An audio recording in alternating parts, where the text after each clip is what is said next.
Hello, my name is Chuck Wolf. Over the years, I've worked in many different roles, including leading my own leadership consulting company since 1994. I've worked for and with some of the best companies and universities in the world, and have had the opportunity to work with government officials, military organizations, and public and private schools. I'm a leading expert and pioneer in emotional intelligence. Since 2009, I've been a volunteer hosting a radio show I created called The Emotion Roadmap: Take the Wheel and Control How You Feel. I really enjoy making a difference in people's lives. The show is on award-winning community radio station WPKN in Bridgeport, Connecticut. In recent years, Simsbury Community Television has been sharing my shows on their station and on YouTube. My sincere hope is that everyone who watches regularly will learn how to use the Emotion Roadmap in their own lives by listening to people who call in to get help with challenges at work, home, and in communities. To learn more, go to www.emotionroadmap.com. If you have a comment or question, email me at cjwolf@cjwolf.com. Thank you and enjoy the show.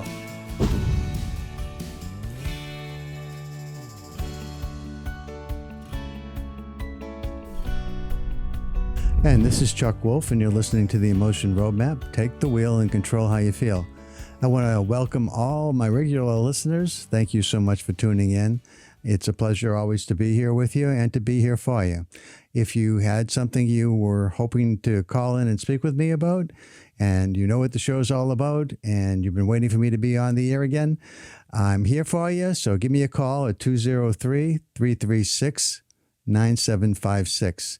If you're new to the show, I always like to take a few minutes to explain what the show's about, because it just might happen that it's time for you to pick the phone up and get some help for something that might be bothering you, something concerning you, something that's upsetting you, something that you're just really uncertain about how to deal with. The show's called The Emotion Roadmap: Take the Wheel and Control How You Feel, because it's all about helping people understand the impact emotions have on the lives that we lead. What I mean by that is that almost everybody I know, lots of smart people I know, are often stuck and uncertain about how to proceed when they're facing certain kinds of situations in their lives that seem really unclear about what's the best choice to make around a decision, or a circumstance where you may have a conflict with another person or a group of people, and you're really uncertain about how to proceed in terms of making that conflict go away as best you can. Or you just have something that is unclear to you. You have choices, good choices, where you are thinking about whether or not you should make a move closer to family, for instance, or take a job where it's more creative but not as much supervisory responsibility. There's lots of kinds of questions that come up in our lives that offer challenges to us, and those challenges are impacted by the way we deal with the emotional part of those circumstances. And what I find is when people are stuck, when smart people, good problem solvers are stuck, it's almost always because something emotional is in their way. Now, it's always important to understand that the emotions we feel are always something that make us, are at least designed to make us aware that circumstances surrounding us have some impact on us that might be harmful. And so our emotions are often cues to be wary, be suspicious perhaps, or at least be concerned, apprehensive, focused, highly attentive to whatever's going on. Sometimes our emotions are telling us that it's right to feel joy. Something wonderful has happened to you or someone in your family or a close friend, or maybe it's a team you root for. Or something special has happened for somebody you care about, and so joy's appropriate to feel. And your emotions are almost always helping to guide us. They're designed, at least Darwin thought, designed initially as an evolutionary system helping us to survive. Now, having said that, it doesn't necessarily mean that our emotions are always helpful in the moment. As an example, for those of you who are regular listeners, I like to share an example that I think is pretty common for everybody to understand, and that is a lot of times people feel anxious. In fact, I want to talk a little bit about anxiety today.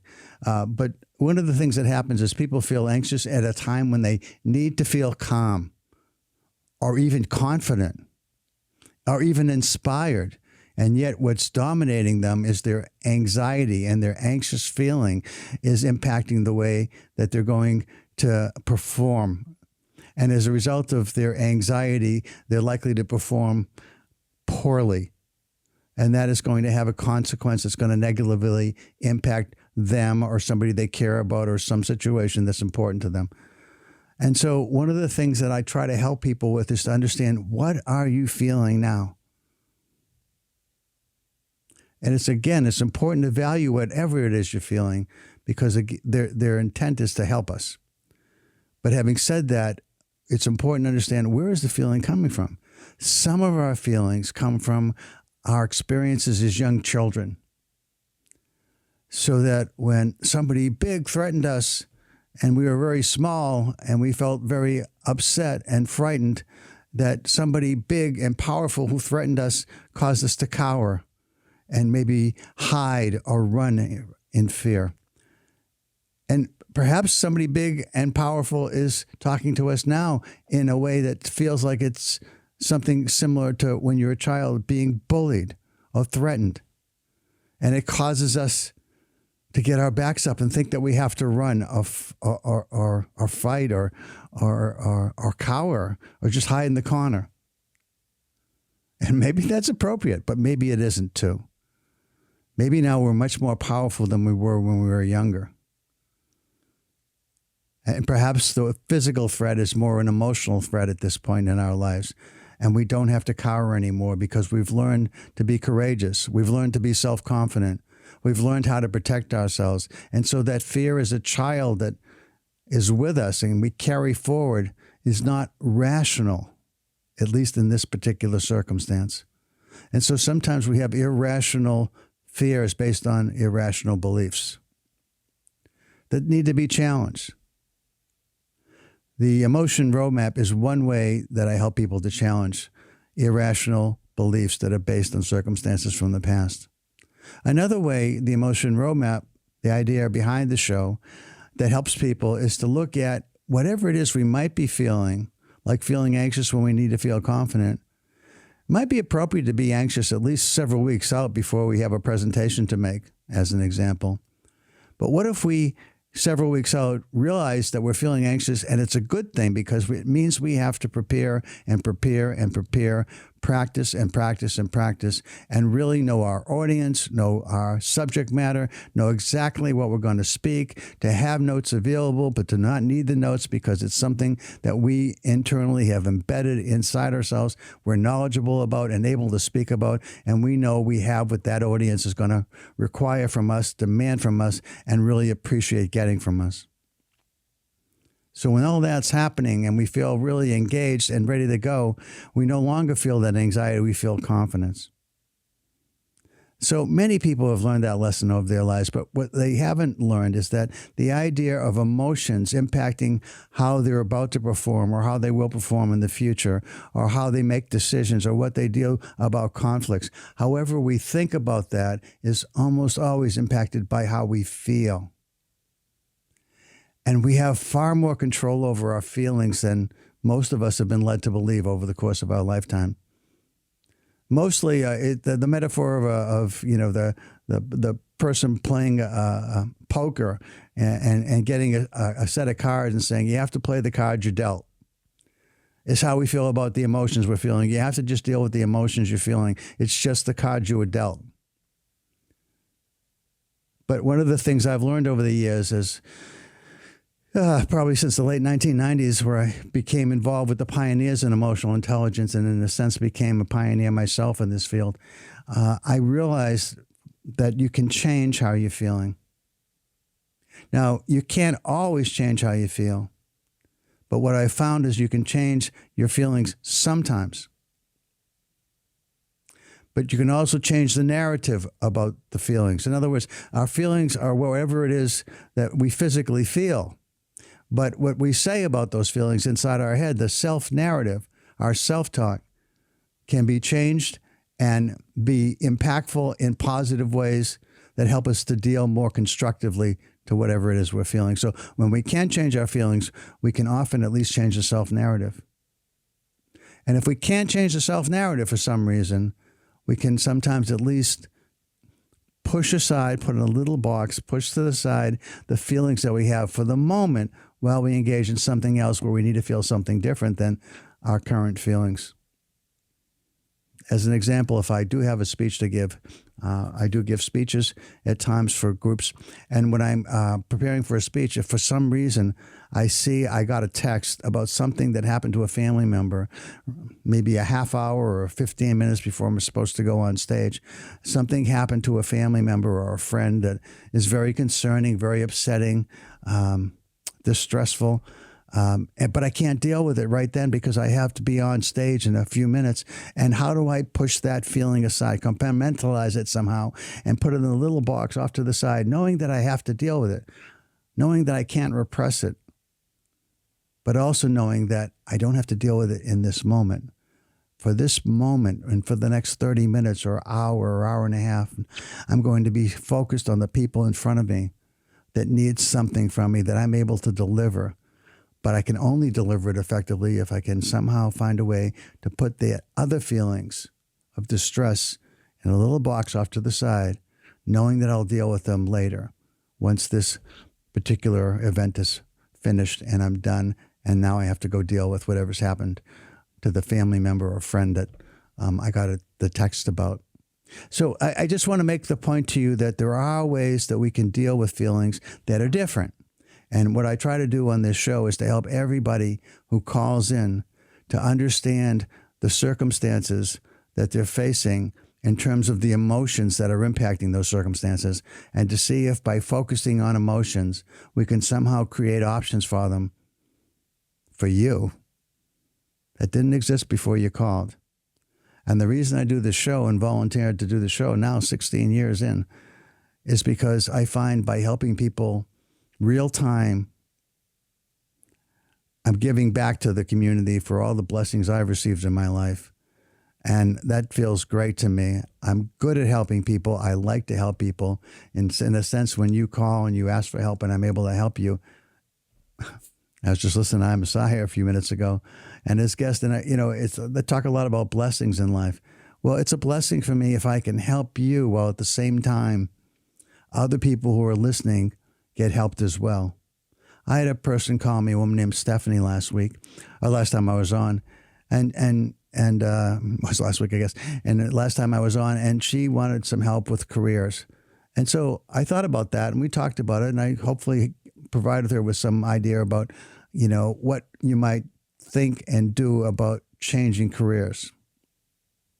But then I spent some more time thinking about it over this week, and I thought maybe I'd talk some about that today because I gave it some additional thought, because I know a lot of people are impacted by what's going on in the world today, and that some people are being laid off, other people are given opportunities to be promoted or at least to take a lateral move to another place. And there's lots of times choices that we have to make regarding careers. I know sometimes people who work for international companies are given the chance for wonderful opportunities far away from their families, though. And so there are decisions like that that are strongly impacted by your emotions.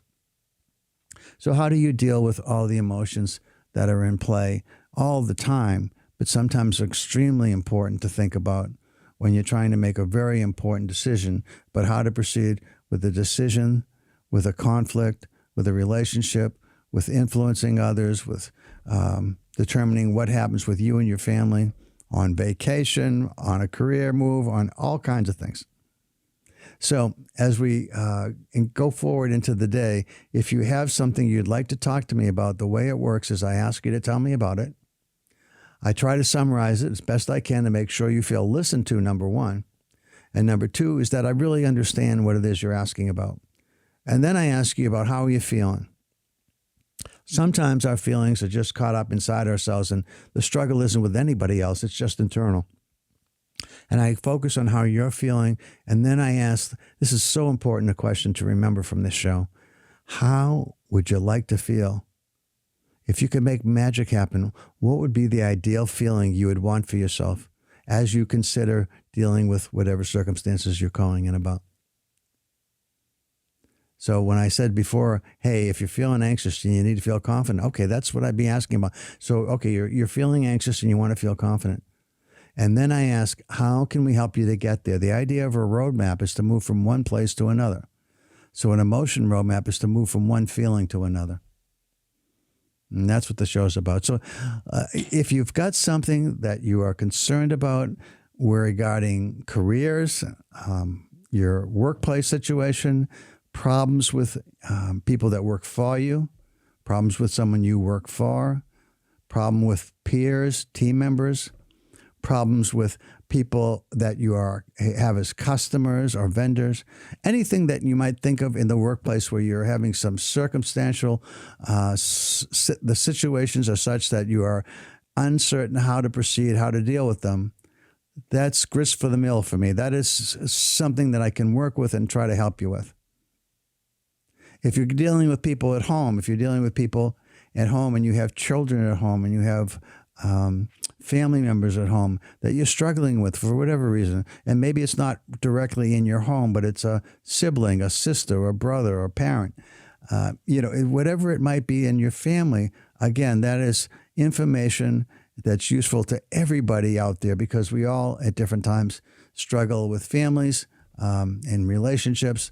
And sometimes listening to how somebody else is dealing with that, getting some expert help on how to deal with a circumstance might be important to you as a listener, even if you're not the person calling. So it's typically something at work, something at home, or something in your community. Maybe you've got a problem with a neighbor. Maybe it's a group that you belong to. Maybe it's a team that you're a part of. Maybe you're a part of a band. And there's struggles happening inside any one of those such circumstantial situations or groups that you're part of. Give me a call. And I'm going to stop and ask you to pick up the phone and call if you've got something that fits any of those categories. When you don't, or if you don't, I always have something I bring with me to talk about, and I'll share that with you in a minute. But first, I'd like to see if there's anybody out there that wants to talk with me. The number to call is 203-336 9756. 203-336-9756.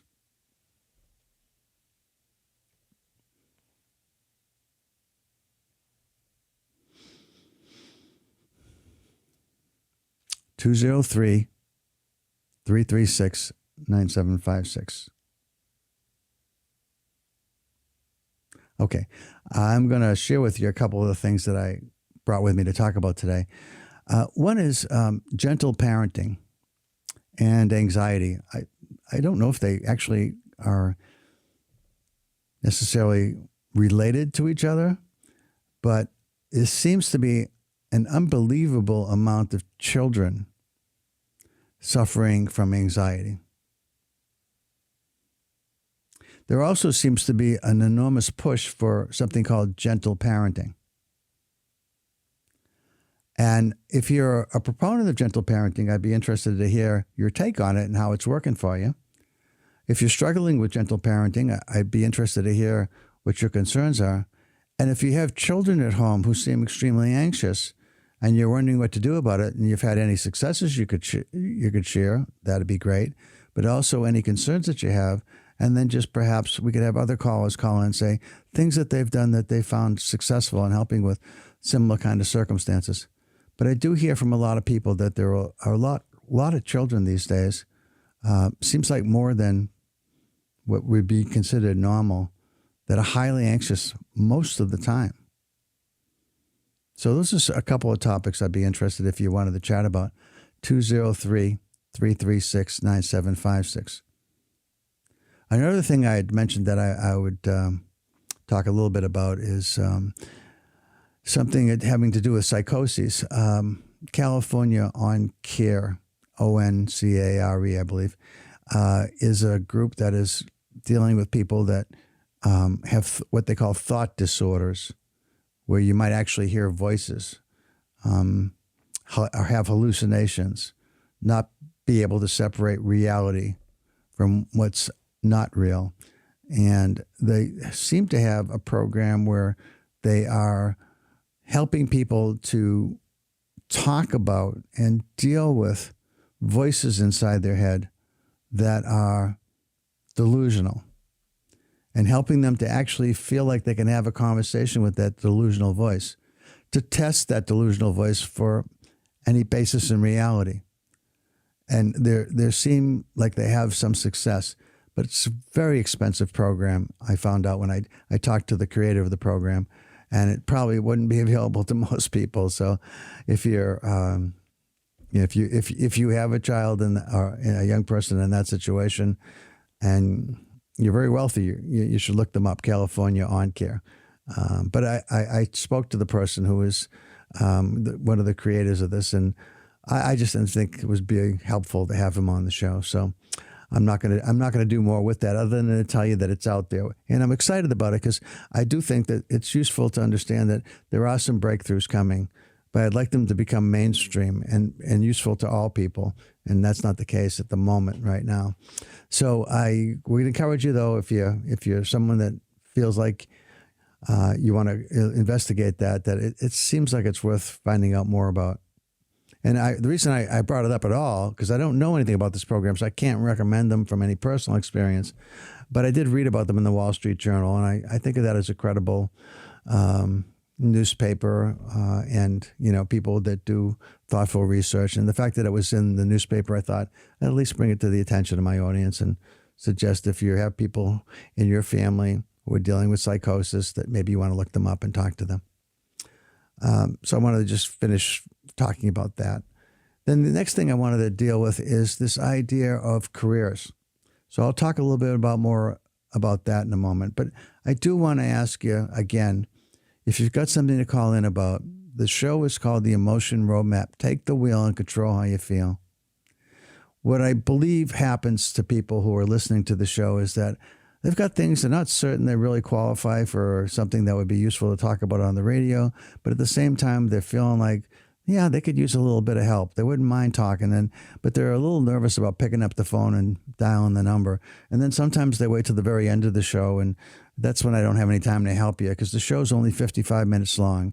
It goes from 12 to 12:55, and it's on twice a month. So if you do have something you're thinking about calling about, Neil Young has a song about, there's a lyric that goes, "It might have been." Don't go away singing "It might have been." It might have been better if I'd made that call to Chuck Wolf on the Emotion Roadmap and got some help instead of doing what I just did, because that doesn't feel like it worked very well. So if you think that you got something that you feel like would be useful to talk about and get some help with, my only reason for asking you to call is I like being an advocate for my listeners, and all I want to do is be helpful. And sometimes when a caller calls and I help you as an individual, everybody that's listening is learning about how to use this emotion roadmap. And the emotion roadmap works like this. It says, what are you feeling after listening to you and understanding your circumstance? What are you feeling? If there's anyone else that's key, what is he or she or they feeling? What would be ideal to feel for you and for them? How do we get you from what you are feeling to what's ideal to feel? And let's consider a number of possible strategies. And then finally, of the strategies we come up with, is there one or two that you're absolutely willing to do? Attitudinally, you're supportive of, and you believe you want to do this. And two, you're really capable of doing it. So that's how it works. So if you got something, this is a great time to call. Later on in the show is okay time to call. End of the shows, I won't have much time to help.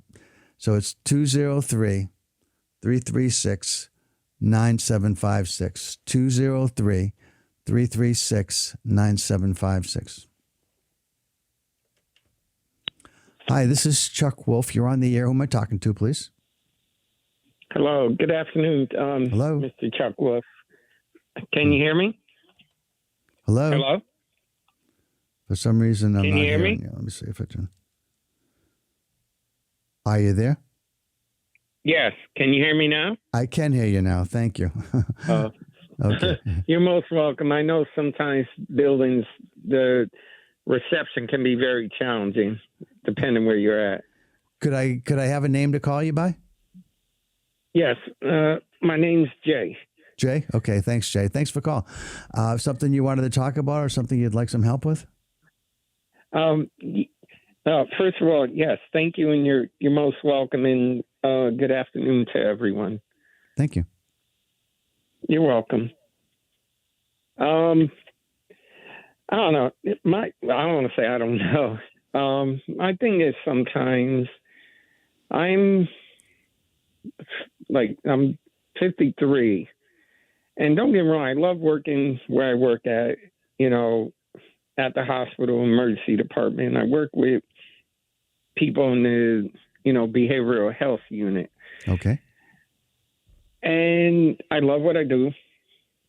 I do the best I can. I can't save people, but I do my best to try to guide people, show them I'm supporting them, I care, I'm listening, etc. But my challenge is within myself. It has to do with, sometimes I feel like I need a job change, but I still want to work and help people, but where I'm not overworking myself or getting burnt out. So I'm open to any suggestions or what can I do to continue the work I love that I do without losing myself or burning out. So that's a challenging question in the field that you're in, because Yes, sir. There are a lot of people that you work with and you hope to help, and sometimes you're very gratified when you do see some improvement and you are actually able to help someone. On the other hand, there's a number of people that just regress and don't seem to be getting the help that you want to provide. So let me start again. Was your first name Jay? Did you say? Yes. Yeah. So, Jay, one of the things that I think is important to understand is how much of this is impacted by how you're feeling. In other words, you picked this spot because of the things you just said that matter to you, right? Yes. So let me ask, so when you first went into it, did you feel different when you first started? No. I felt the same due to the line of work I did before what I'm doing now, which was housekeeping. I'm the type of person, no matter your walk of life, no matter what you're going through, no matter position or status quo in life, I love listening, doing the best I can to make everything as comfortable as possible through your process, through your progress, through what you're going through. Okay. Even though, yes, I was a housekeeper, but yet I'm still that individual. Sometimes people feel like they're left alone. Doctors aren't talking to them, nurses, whomever. And I'm not bashing anyone, but in truth, sometimes people feel like they're alone. I hear you. I know. When they're in a hospital. Yeah, I don't disagree with you. Okay. I've seen families just drop their so-called loved one off, and that's it. Yeah. And that's heartbreaking. Yeah. So one of the things that you went into this with was this idea that irrespective of what position you hold, you want to be in a role where you are helpful to others and you are showing others that you care about them and that you are demonstrating that life is worth living, at least in the moments that I'm here, because somebody cares about you. Yes, absolutely. I didn't get into the position due to, my previous job. Okay, it wasn't going well. There was a lot of, I felt overworked, etc. But if that was the case, regardless, I knew what I was getting into due to my previous job and just being observing what was going on, with no discrimination or judgment. So when you went into this, you had feelings about wanting to be supportive, and you still have those feelings, but you're feeling something else right now. What are you feeling right now, and why do you feel like you wanted to make this call? Because what is the feeling that's in the way of just continuing to do what you don't want to do or have been doing?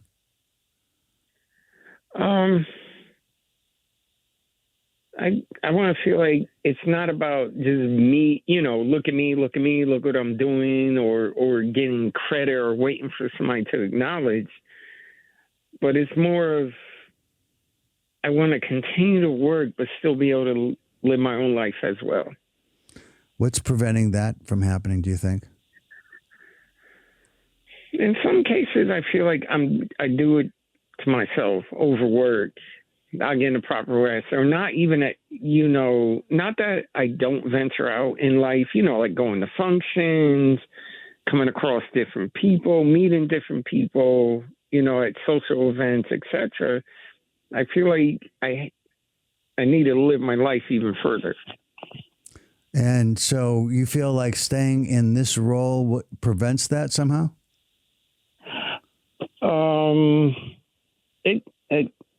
Mr. Wolf, it may sound like it's a two-part question. It's like yes and no. Okay. But I need to find where I don't lose myself.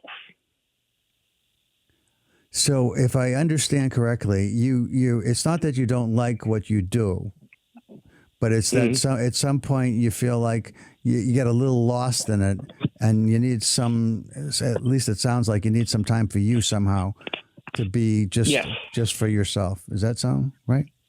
Yes, that's correct. Okay, so then one of the things that I would just ask you about, are there other people involved in this, or is this pretty much just on you that you control, do you think?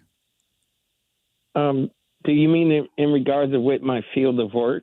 No, in terms of what you want to do for yourself. In other words, the amount of time you put in and the effort that you put in to help people to feel listened to and cared about in the role that you play in the emergency room is something that you control, I believe, or is it somebody else controlling that? I feel it's not somebody controlling. I feel everyone has the internal power to, take hold of what's going on. Can we control and take over everything? No, but we do our best. Well, I mean, I don't mean that you could control what's going to happen in the hospital, but I do mean, can you control how much effort you put into each day and each person and each situation? I think it sounds to me that that's more in your control. Yes.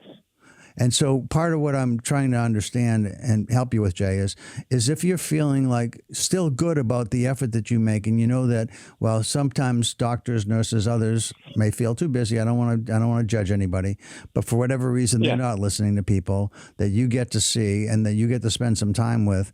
You feel like you're filling a void that is really an important void to fill, and you feel pretty good about that. Absolutely. So the part that's causing you to make the call is that there's a piece of you that feels like I need some time for me somehow. I need to pull back and figure out how to create something for me. Is that fair to say? Yes.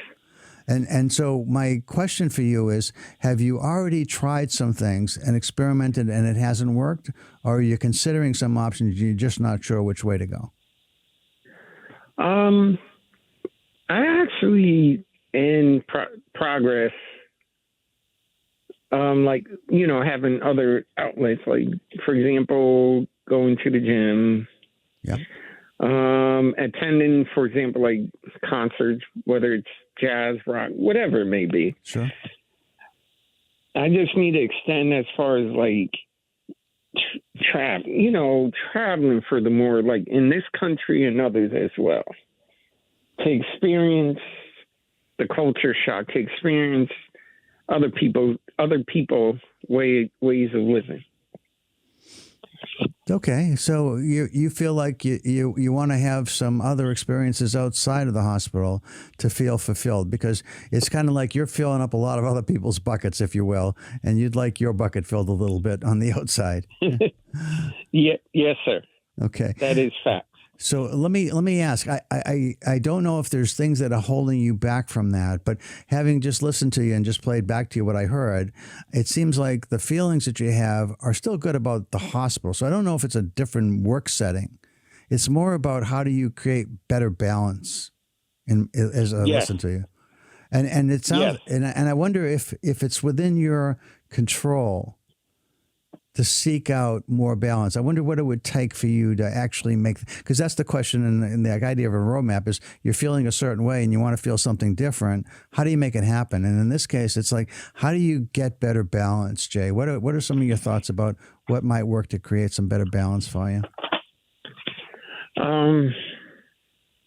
One I'm thinking is to better balance where I take some self-time for me. You know, for example, okay, I have a day off. You know what? I'm going to rest up some and then later on just put my coat on, shoes on, and just venture out. Even if I don't look on any websites for events happening, but just getting out and going on some type, going on a walk, going on a venture somewhere. And if I do find something that is of interest, engage. Have you done some of that already? Yes, and I do feel and see different results, which are better. I know there are some things I need to work on personally, not just finances. Don't get me wrong. Some things cost, but it's all about the discipline and what you put in to get to receive and get out. Okay. Yes. So, part of what I'm hearing is you've got some things that are working. You've done a few things that work. Is it more about just making sure that you plan to do those events as opposed to just spontaneously on a day off do it? Or just, one of the things that strikes me, Jay, is it sounds like you have a lot of the answers already. It's just a question of putting them in some kind of structure. So that absolutely. Okay, so what kind of structure might work for you? Do you think? Not to overthink, because sometimes I'm an overthinker, and yes, sometimes I overstress. When probably I need to fall back some and be like, you know what? It's not really all to that, to overthink, to overdo myself, whether it comes to making money, whether it comes to putting the work in that I love. Mm-hmm. But more of protecting my mind, body, and soul in a way that I'm not burning myself out in any kind of way, even when it just comes to mental thinking. Okay. Yes. So I hear you say that I need some spontaneity. I don't want to overthink it, so overplan it. But on the other hand, I also don't want to miss out and just have a bunch of days go by where I did have a day off and I didn't do anything with it. Yes, because I know some people they don't want to think about, okay, we all know we don't know when our lives are going to end. We don't know when that clock is going to stop ticking. Right. But we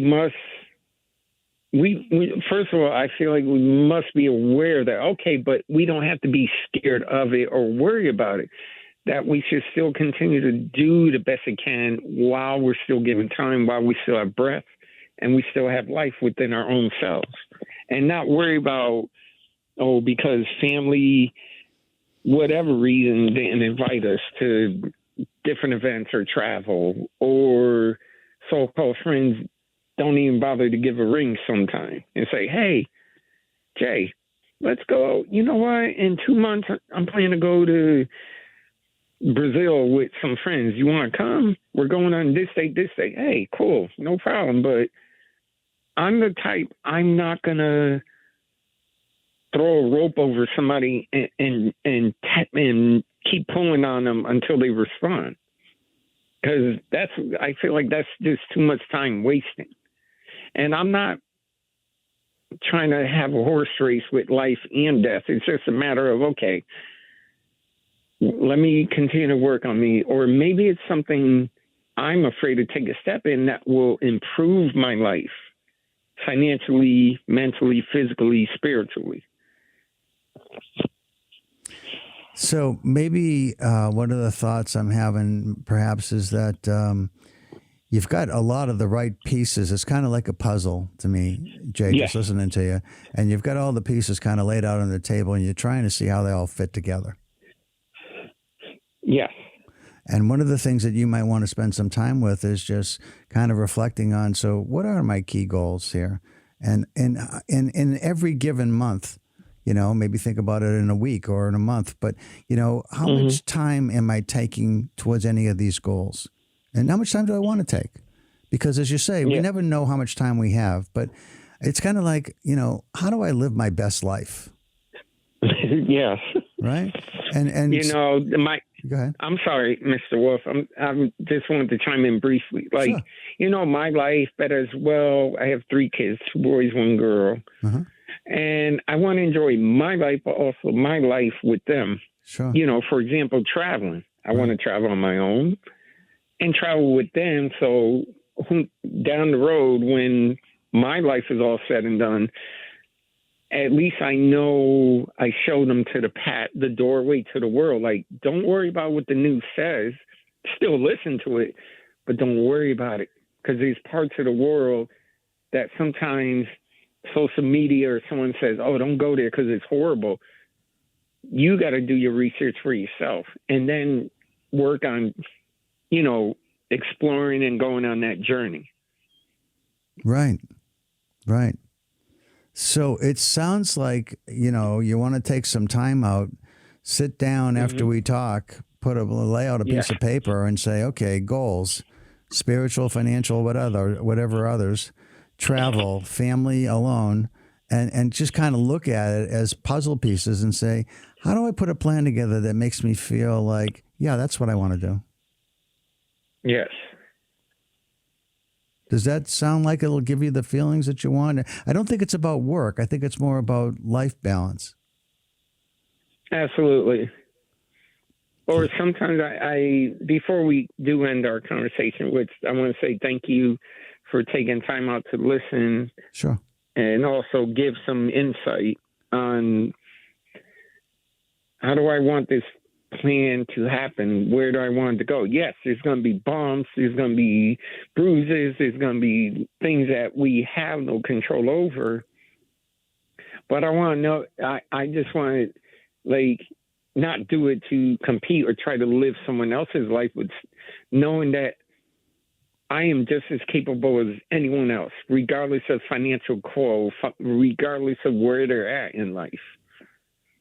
That's interesting, Jay. I just, there was something on LinkedIn somebody wrote the other day that says, the strongest are the people that can be the most helpful to others. And a lot of people liked it. I don't know if you ever looked at LinkedIn, but it's like you get sometimes 2 people like it, sometimes nobody likes it, sometimes thousands of people like it. And this was one that thousands of people liked. And I said, I thought that's not really true to me.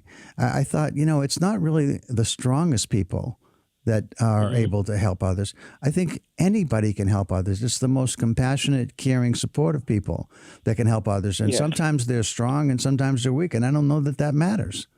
It's that they care and that they're supportive and that's who they are. That's what matters. So I think you're one of those people where it matters to you how other people feel. And you're also being really thoughtful about the other members of your life and that you have a certain amount of time to live and you want to live that life in a way that feels like you're doing the best that you can. You're living your best life. And it's sort of jumbled. Yeah. And I think so maybe hopefully the conversation has helped you to kind of look at it as separate pieces that you can actually put together in some form of a plan or some kind that will help you to feel like, hey, okay, the call was worth it because now I'm feeling like the job's really good in terms of me helping others and caring about others. And I'm able to do that wherever I am, whatever level I'm at. It doesn't really matter. What matters is I care about them. And then at the same time, I got to care about me, though, too. And I got to balance that with caring about my family and figure out how all the pieces fit together. Yes. Does that help? It helps. It helps a great deal, Mr. Wolf. Okay, Jay. Well, thank you very much for the call. I appreciate you calling in. And my guess is a lot of people listening are also learning from this too, Jay. So thanks for taking the time to call. And I wish you the best with this. And you sound like somebody that really cares about others. And so it's great to have you as a listener. Yes, thank you, Miss Wolf. And I pray to everyone all over this world that if they are listening, that before I hang up, I want to say, regardless of age, regardless of finance, regardless of whatever, while you're still here, make it happen. Now, some things may take a little more time than others, of course, but you know what? Just like life itself with all beings, I'm not just talking human, plants, animal, everything that gives life, everything that takes life, but yet still gives in abundance. Appreciate it. And do your best. It's not about waiting for approval of the world, of society, because society is always going to change up on you, like social media. Oh, what? No, I'm not even going to put a like. Jay, it's very thoughtful for you to share. Thank you for that, and thanks for calling in. You have a great new year, and good luck with putting the pieces together. I'm sure it sounds like you're going to. Thank you. Same on to you and everyone everywhere. Thanks a lot, Jay. Take care now. You're welcome. You too, Mr. Wolf. Okay, bye-bye. Okay, bye. Okay, folks, so that's how it works. So if somebody else is listening and you got something that you'd like to say or call and ask about, the number is 203-336-9756. 203-336-9756. I've got about 10 minutes left on the show, so there's still time to be helpful to somebody. There won't be much time left, so if you're thinking about calling and you might want to have a chat, I'll be back, but it won't be till the beginning of next month, in February. So give me a call if you're interested, 203-336-9756.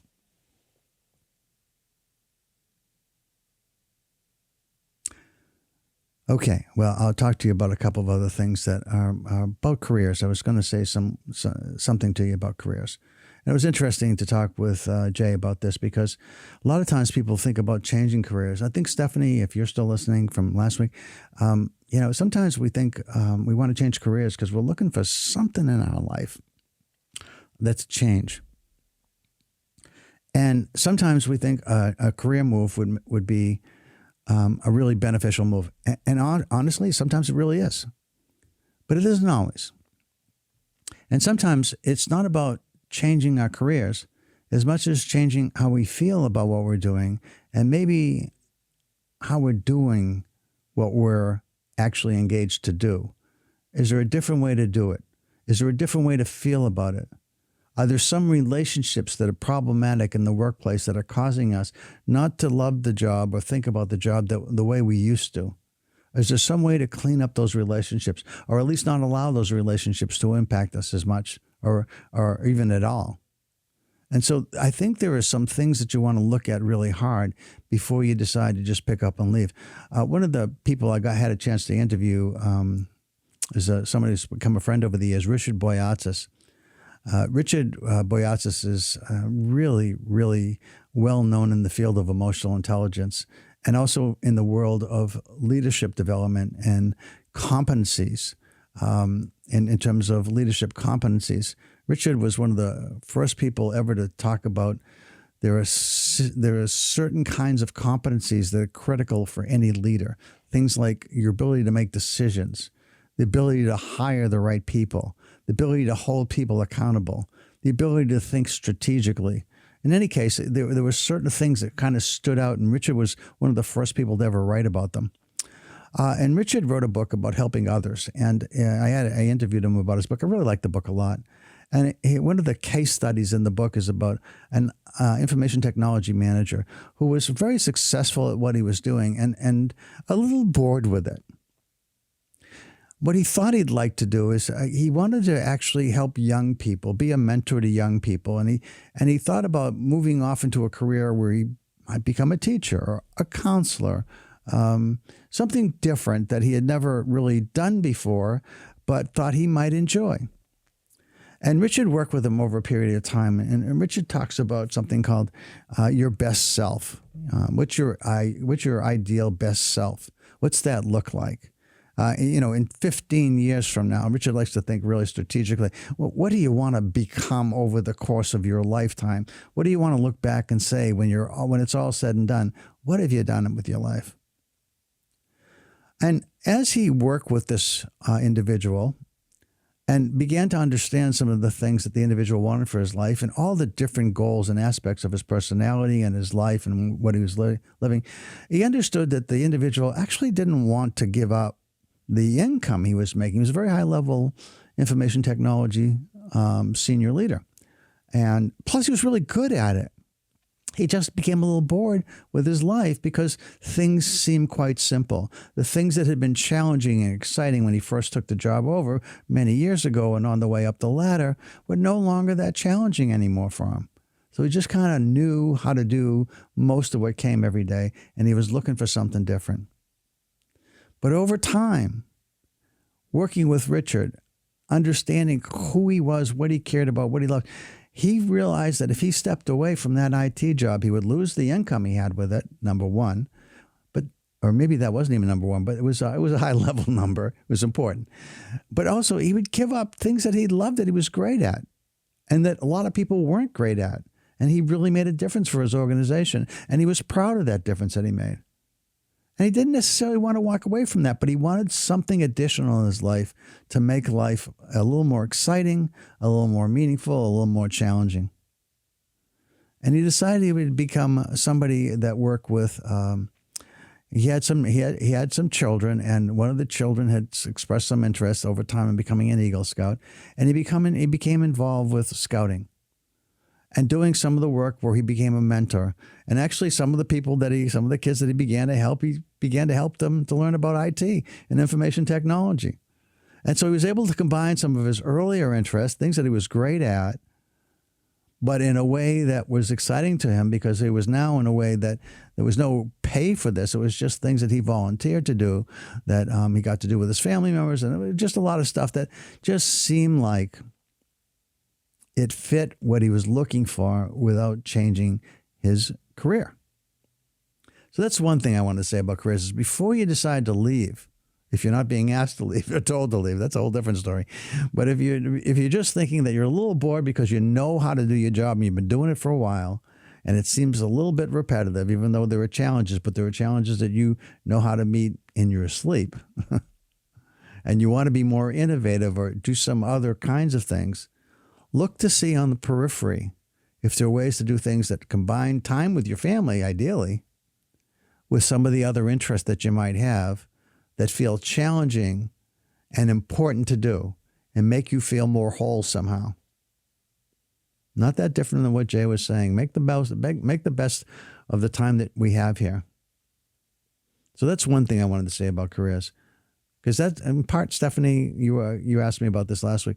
I wonder if that might not be important for you because, again, I think you do really well as a teacher the way you describe what you do, but that you're just wondering if there's something else. And I think there might be, but it doesn't necessarily mean giving up what you're doing. But I think you do want to find ways to rekindle your love and interest and pride in the teaching profession, if that's what you happen to be doing, or in whatever profession you're in. So I wanted to say a little bit about that today, and so I'm glad I had a few moments to talk about that. I just have a couple moments left, so there's no more time left to call. So I will talk a little bit about just this idea of, this idea of there's so much anxiety in the world. What's going on with that? I think that there's all kinds of potential reasons for why we feel more anxious than ever before. It could be that we're trying so hard to be a different kind of parent, a better parent than what we might have experienced growing up. Now, I hope my 3 daughters didn't feel like we didn't, that they have to do really much better than what we did for them. Although I look back over my job as a parent, and I know that there were moments, at least, that I'd like to take back. But overall, I think what is really important about parenting, in my mind at least, is that you really love your family. You don't do anything that's going to harm your family knowingly. That you're supportive and you express your pride in them and you help them to feel self-confident and you work with them to build their self-image along the way. And when they are anxious, you try to understand what's causing the anxiety and what can you and me and all of us do together to feel less anxious. And let's talk about that, and let's see if we can find ways to plan and thoughtfully help our children and ourselves be more confident, more calm, and more supportive in our life as we think about what's it take to be more giving, more supportive, more helpful. Ideally, what's it take to make that happen? So as you think about that, I'd like you to think, what would it take for you to actually change some of the things that you do to help you and others to have a better self-image, to feel more grounded in what you do, more supportive of those you love, and more caring in all aspects of your life, including caring about yourself. And with that, I'm going to close because we're going to run out of time. And I just want to say thank you, everybody, for listening. This is Chuck Wolf. You've been listening to WPKN 89.5 FM. And I have a caller, but I can't take it. Sorry. I'm going to say goodbye. Bye-bye, everybody. Hopefully I'll talk with you in several weeks when I'm back in February. So take care, everybody. I hope you all have a wonderful month, and I'll be back with you soon. And I wish you all very successful. Bye.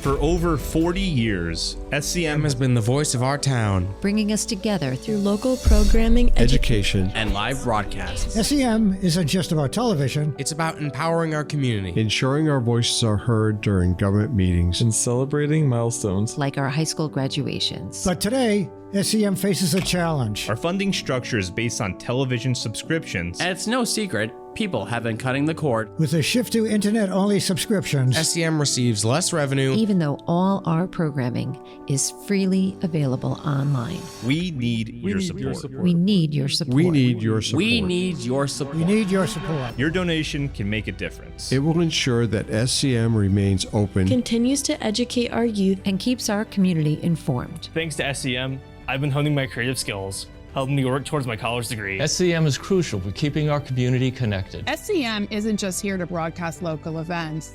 They're actually preserving Simsbury's history. Join us. Join us in preserving Simsbury's voice. Simsbury's voice. Together we can ensure that SCM continues to thrive for generations to come. Visit our website or scan the QR code on your screen to make your donation. Every contribution counts. Thank you for supporting Simsbury Community Media, where your town, your schools, and your government come together.